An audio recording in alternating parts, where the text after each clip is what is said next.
Jadi kisah dia bermula pada waktu malam ni, yang mana pada ketika itu kami sebenarnya baru balik daripada prep around jam 10 begitulah. Jadi bila kami dah balik daripada prep tu, kami singgahlah ke Dewan Makan. Dan kemudian bila kami sampai di Dewan Makan tu, adalah ura-ura mengatakan mungkin dalam pukul 12 ataupun 11.30 malam tu akan ada fire drill. Oleh sebab kami tahu akan adanya fire drill, jadi kami pun decide lah untuk tak nak tidur awal. Tapi sebabkan saya antara orang yang paling lambat habis makan, jadi saya antara orang yang sampai ke bilik paling lambat lah. Tapi bila saya sampai ke bilik itu, saya nampak bilik itu macam lain dia punya perasaan tu. Macam kenapa macam ada ura-ura yang tak senang dalam bilik ni. Jadi bila saya sampai di bahagian pintu kawasan bilik saya, waktu part saya nak buka tombol pintu tu, seorang daripada roommate saya dia keluar daripada bilik sambil dia kata, "Oi, ada bunyi telefon oi."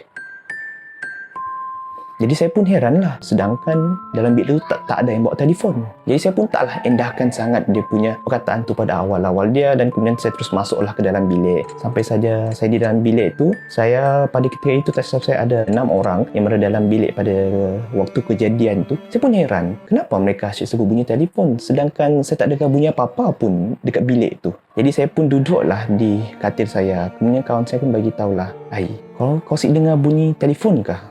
Saya pun macam, telefon? Keliru. Jadi kami bercerita sikit-sikit. Tiba-tiba ada satu momen dalam bilik tu, kami macam silent. Maksudnya memang bilik tu senyap walaupun ada orang, tapi tak ada bunyi. Pada silent moment tu, kami semua dengar ada satu bunyi lagu berbunyi dekat bilik kami. Dia macam bunyi tu berdekatan dengan tingkap bilik kami. Tapi bila kami dengar, lagu tu dia macam, korang tahu kan lagu intro Little Piece of Heaven tu? Dia bunyi macam tu lah, tapi dia disuarakan oleh perempuan. Jadi macam macam tu lah bunyi dia. Jadi kan macam, bunyi apa tu? Ada seorang kawan saya ni, dia berani pula dia pergi dekat tingkap tu, dia pergi cek mana bunyi telefon tu. Dia cek tak ada apa bunyi telefon. So kami pun macam takutlah pada masa tu. Tak lama kemudian dia pun dengar bunyi telefon tu, kami pun dengar sekali lagi. So tiba-tiba kami pun dah panik. Lama-lama bunyi dia makin kuat tu, saya macam kami semua memang panik lah pada masa tu. Beberapa saat selepas kami macam panik sudah tu, tiba-tiba dengarlah bunyi siren.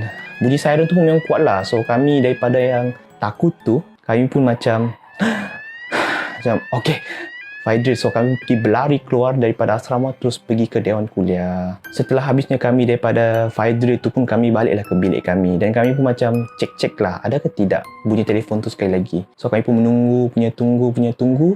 At the end, bunyi telefon tu pun dah tak ada. Dan persoalan dia, kenapa ada bunyi telefon dekat bilik kami, even though tak ada seorang daripada kami yang bawa telefon pada masa tu. Dan persoalan dia, kenapa dia memainkan lagu Little Piece of Heaven. Jadi kami pun macam tak tahulah. Dan benda tu dia masih kekal sampai sekarang sebagai satu misteri.